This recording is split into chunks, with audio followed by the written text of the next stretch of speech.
Assalamualaikum dan hai semua.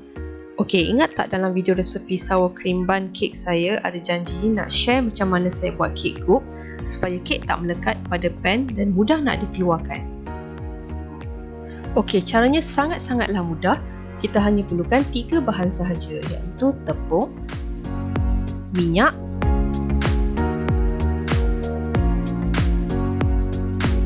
dan shortening dengan nisbah yang sama.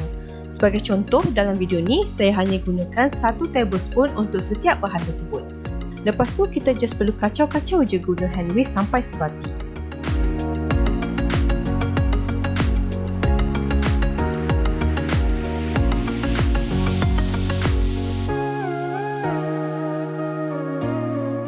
Tak sampai 5 minit pun kek Goop kita dah pun siap.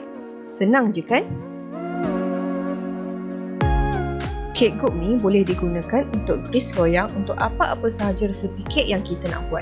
Terutamanya untuk loyang yang kita tak boleh gunakan baking paper macam bun pan ni atau loyang-loyang lain yang mempunyai bentuk yang tak sekata.